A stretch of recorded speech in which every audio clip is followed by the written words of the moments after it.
I don't have any money to give you anymore? Shut up. I deserve to receive it. Our grandmother quietly said, "Do as you please," and hung up the phone. At that moment, our grandmother was angrier than I had ever seen her, her forehead furrowed with wrinkles. My name is Daisy. Currently, I live in a house in the countryside, a bit away from the city center, with my sister Noelle and my grandparents. My brother Bart lives in New York, and we recently received news that he is getting married. Ever since we were young, Bart has been causing problems, and I saw our deceased parents struggle because of him. Neither Noelle nor I suffered direct violence, but we had our small allowances stolen, our belongings hidden, and were lied to, leaving us with nothing but bad memories.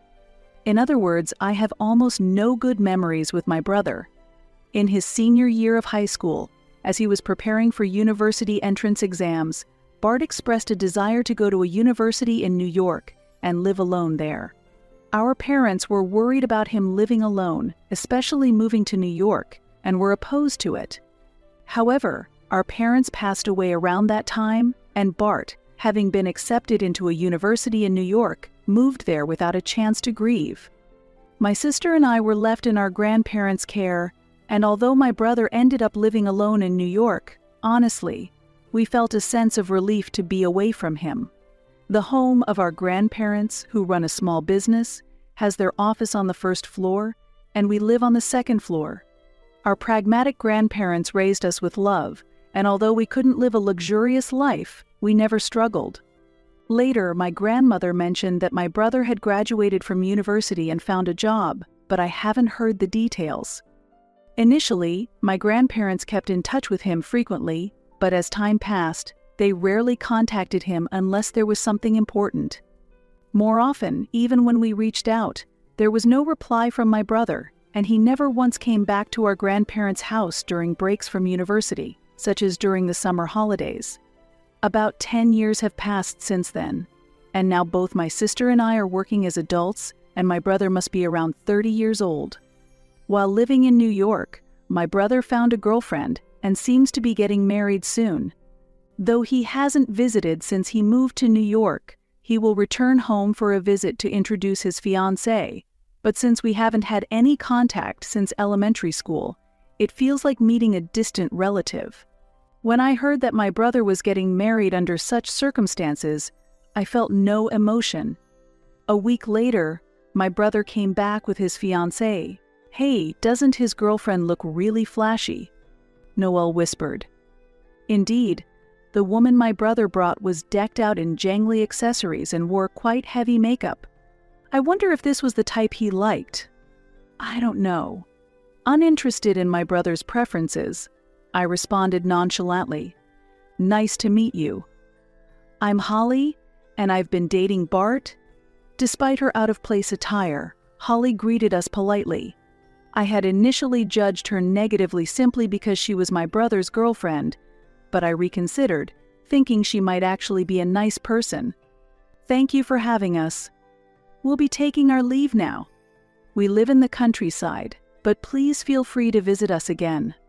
I was worried because it's Bart, but I feel relieved seeing he's with someone like you, Holly.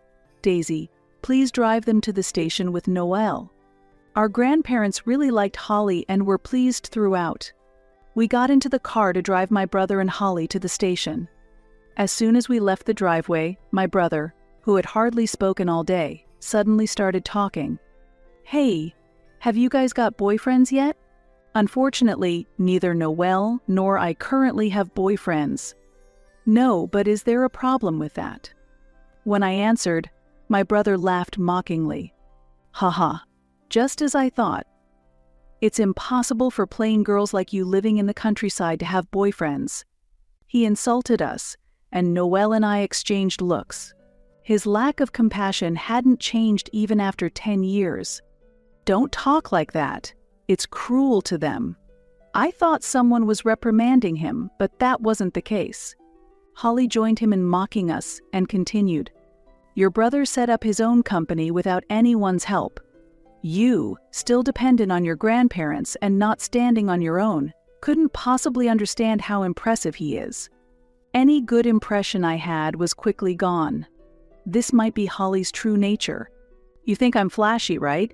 But you know, this ring, these necklaces, and the wristwatch were all bought by Bart with the money he earned through hard work. Unlike you, who have everything handed to you, there's a difference between you and Bart.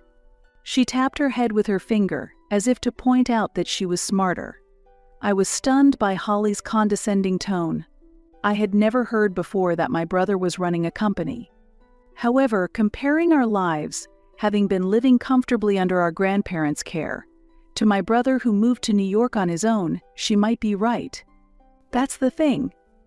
Unlike you, who were raised in a greenhouse, I climbed up here on my own strength. If anything happens to Grandpa's company, leave it to me. You wouldn't understand how to manage it, would you? I'm kind enough to let you live in the attic, he said. Aha! Holly laughed loudly, as if she agreed with him. The car was completely dominated by their pace, and the discomfort was indescribable. The station began to appear faintly in the distance. The brief 10-minute ride felt incredibly long. Just make sure you take care of the old folks until they drop dead, he said as we parked the car. I clenched my teeth in anger. I think Noelle felt the same, but she didn't retort. It was hard to understand why he would demean our grandparents so much, and I knew trying to understand his reasoning would be futile. I'm worried about Grandma and Grandpa, but since he has done no harm to them, let's just wait and see a bit longer. On the ride back, we decided to keep silent. I really wanted to tell our grandparents everything right away and keep my brother and his girlfriend away from them. However, recalling the happy faces of our grandparents earlier made it hard to speak up immediately. After that, for a while there was no contact from him as before. Of course, I wouldn't contact him under any circumstances. I disliked even hearing his and his girlfriend's voices, let alone seeing their faces. Then, unexpectedly, an incident occurred. Hello, Daisy. I received a call from Grandma during work, her voice sounding anxious from the other end. Grandpa fell down and has to be hospitalized. Hospitalized? What happened? Grandpa had apparently fallen while riding his bicycle and hit his head. There was no life-threatening injury, but he needed to be hospitalized for examinations just to be safe. I'll finish up work quickly and come to the hospital as soon as I can. Then, Grandma's unexpected reply came. That's all right. Bart said he's off today and he'll visit to check on him. Bart is. It was out of character for my brother to voluntarily offer to visit. There must be an ulterior motive. Yes, I just talked to Bart on the phone about Grandpa, and he said he would come. He should be arriving soon. While I doubted that he would directly harm our grandparents, I couldn't shake off a sense of unease. I wanted to go back right away, but piles of unfinished work made it difficult to leave immediately. After talking with Grandma, I reached out to Noelle, but she was also in a situation where she couldn't immediately head to the hospital. After finishing work, by the time I arrived at the hospital, it was already getting dark, and Bart had completed his visit and returned to New York. I'm sorry I'm late, Grandpa. How are you feeling? Thank you for coming, Daisy. Sorry to worry you, but I'm doing fine, as you can see. As soon as I entered the hospital room, I checked on Grandpa's condition and breathed a sigh of relief to see him looking well. Where are Grandma and Noelle? I looked for my sister and Grandma, who should have arrived earlier. They just went out to buy some drinks. Didn't you see them? I see. I'll go check on them. Although I felt bad for leaving Grandpa right after arriving, I decided to go outside. Grandma and Noelle were deep in conversation in the hospital courtyard. When they noticed me, I waved at them, but they just waved back with somber expressions. I became worried that something was wrong. What's wrong with you two? You both look so gloomy. Grandpa seemed fine, though. It's good that Grandpa is fine, but actually we were just discussing something concerning Bart, Noelle replied. Grandma briefly explained what happened during my brother's visit. At first he seemed concerned for Grandpa and made small talk, but eventually he began asking detailed questions about insurance, the future of the company, and even inheritance. Grandpa is happy that Bart has grown up, but something about it bothers me. He kept asking if this hospitalization wasn't life-threatening. Hearing Grandma's words was shocking. I started to imagine unpleasant things and felt an urgent need to inform my grandparents about our concerns. I consulted with Noelle and decided to tell Grandma about the conversation we had with Bart and Holly while driving them to the station. Actually, Grandma, after finishing the story, I was convinced that Grandma had come to the same conclusion, and I informed Noelle of this. Could it really be for the money? Noelle's voice rose in shock, and she hurriedly looked around, but it seemed no one was nearby. Bart seems jealous that we grew up without any hardships. It's weird that he never came back before, but as soon as he heard Grandpa fall down, he rushed here. Maybe he thinks that by coming to greet us this time, he won't be suspected. That makes sense. Indeed, he kept saying things like I've worked hard on my own, unlike you, and leave Grandpa's company to me. So, you mean Bart is after the company and the inheritance? But making a good impression on Grandpa now won't work out, right? Grandma nodded emphatically as she listened to our conversation. I agree with you two. Also, this is the first time I've heard that Bart is running a company. There might be other things he's hiding too. She had only just learned of him supposedly running a company as well.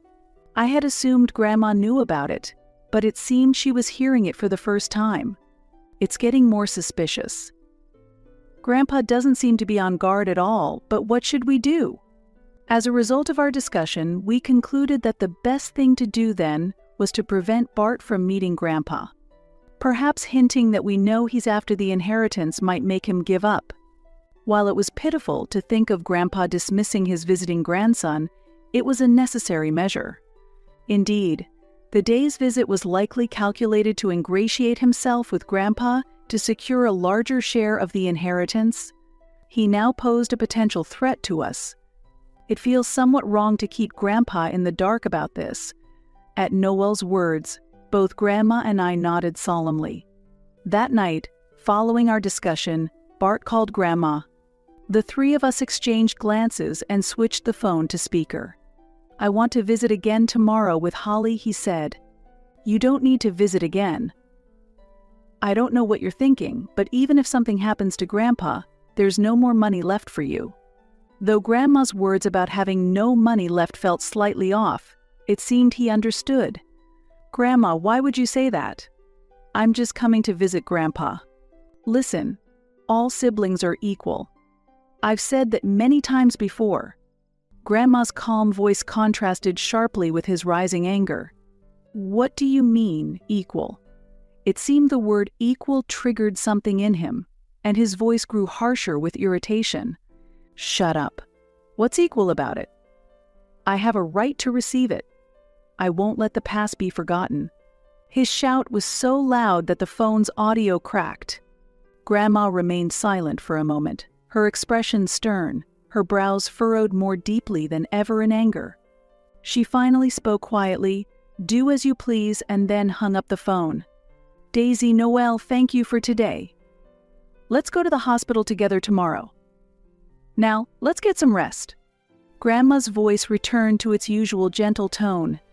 The next day, accompanied by Grandma and Noelle, we headed to the hospital, where we would hear some shocking news. A week had passed, and then we attended Grandpa's funeral. Just as the funeral was concluding, and we were taking a breath, unexpectedly, Bart and Holly showed up. The inheritance is all ours. I couldn't forgive him for not showing up at the funeral and glared at him sharply. Why are you giving me that look? He challenged. I remained unfazed by his provocation. You two have had a comfortable life without hardships, right? Even if Bart gets all the inheritance, it's less compared to the luxury you've had. Holly declared, her makeup as inappropriate and heavy as her words.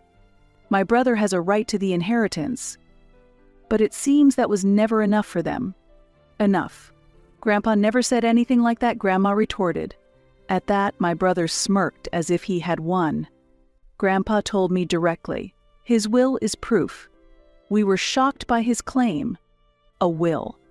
I had never heard from Grandpa about such a thing. We became suspicious that Bart might have forced Grandpa to write the will by some means. Then, Bart took out his smartphone and began to play an audio file. The inheritance. Goes to Bart. Everything to inherit. The company too. All to Bart. Grandpa's voice echoed through the silent venue. You may not want to believe it, but that's how it is. The old man's company is mine. You guys just take care of the old lady. While Grandma and Noelle were confused, I immediately recognized that the voice was fake. The audio was clearly edited, with several unnatural breaks, as if proving it was amateur work. Probably he used something recorded during a previous visit. Well, it's a decent attempt for an amateur, but I work at a video game development company. Dealing with audio editing on a daily basis, there's no way I couldn't detect such a crude manipulation. Our suspicions about Bart's intentions during his first visit to see Grandpa were correct. I'm not surprised he fabricated such a non-existent will. And unfortunately, what Bart did is a clear criminal act, and he has lost his inheritance rights at that moment. Unaware Bart wore a smug expression, but there was no point in continuing this farce any longer. That's enough. Hey, Grandpa. As I spoke and took the smartphone in hand, Grandpa suddenly appeared at the funeral hall. Huh? Grandpa. What? What's going on? Both Bart and Holly were clearly shaken and froze. About a week ago, the day after Bart called Grandma, we were informed of a shocking plan at the hospital. It was Grandma who told us about the strategy to pretend that Grandpa had passed away suddenly. The three of us, including Grandpa, hesitated for a while, but we agreed that this was the only way to calm Grandma's anger. The attendees were locals who cooperated and played their roles beautifully. We weren't sure if the two would actually show up, but it turned out Grandma was right. What is this supposed to mean? You think it's acceptable to deceive me, your own blood relative? Bart started shouting in anger, but Grandpa sternly reprimanded him. Silence. How can you, who tried to deceive your own family and monopolize the inheritance, say such things? I never made such a will, nor did I ever intend to. Taking advantage of Bart's momentary shock, Grandma also raised her voice. Even if we add up the money given to Daisy and Noelle, you have received far more from us. I told you there's no more money left. At that moment, an unexpected voice chimed in. What? What do you mean? It was Holly. You told me, unlike my sisters, I've lived without any financial help. Really? Did you say that, Bart? We've been sending him money since his student days. I won't let him forget how often he demanded more money. Grandpa interjected. I was unaware that Bart had been demanding money from our grandparents, but it seemed there were also significant lies and secrets he kept from Holly. Shut up. It's because you always demanded expensive things. I needed the money for that. Cornered, Bart became aggressive towards Holly as well. So you bought all the gifts with other people's money until now. You said they were from the profits of your successful company. You're satisfied as long as you get your gifts, aren't you? Our plan led to Holly discovering Bart's lies, and before we knew it, their argument had escalated. As Holly pressed him, more of Bart's lies came to light. As suspected, the company he claimed to run was also fictitious. In reality, he had quit his job at a company a long time ago, and his severance pay had vanished into gambling. When Bart ran out of money, he would beg our grandparents for more, then lie to Holly about securing a big contract, and spend it on gifts, meals, and trips. When life was tough, he would claim the company was struggling, and it seems Holly mostly covered the expenses. We were stunned on the spot to discover that Bart had lied and kept secrets even from his fiancée, Holly. It's pathetic, that poor attempt at an audio edit. Even I can tell it was edited. It turned out that Bart had created the fake will by himself. Shut up.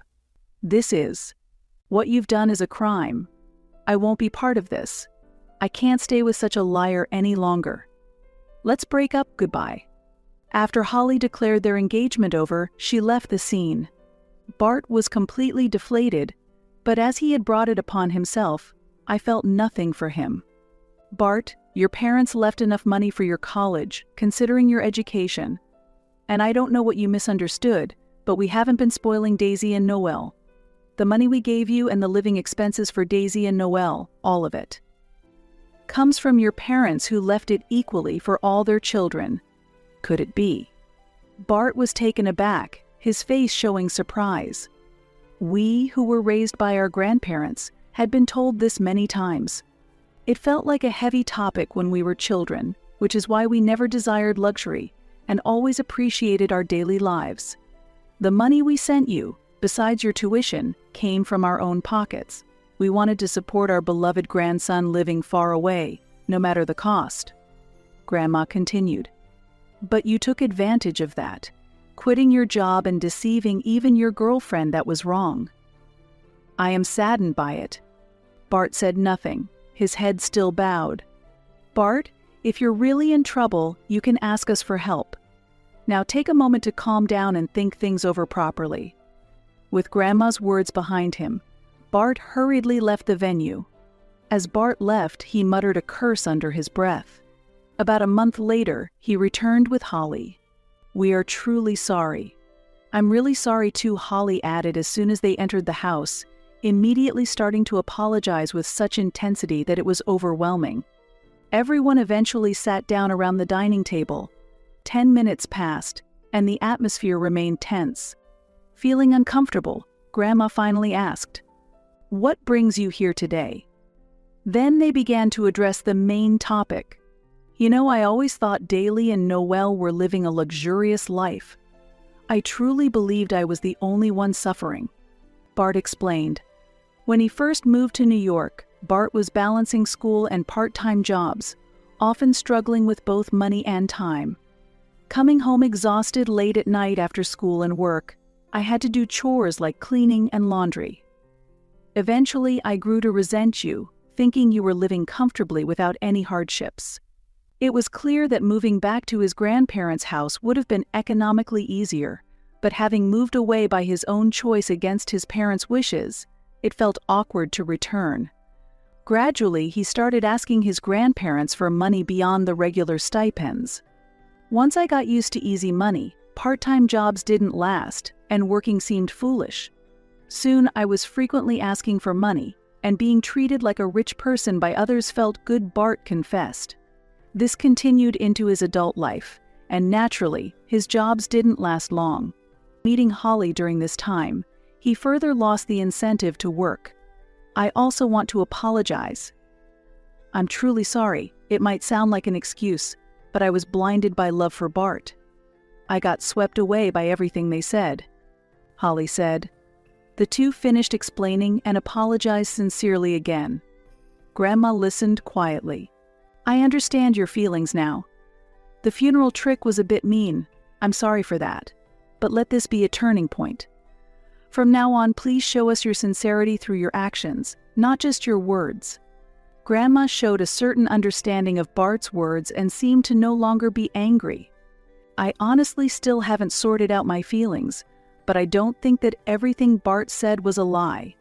Of course, the same goes for Holly's words. Meanwhile, Grandpa, although he didn't voice it, had a complex expression on his face. I wonder if he feels the same as I do. Well, it's kind of sudden, but feeling perhaps that he had received forgiveness from our grandparents, Bart suddenly became fidgety and uneasy, a side of him that was unlike his usual self, causing confusion for our grandparents. Grandpa, could you possibly employ me?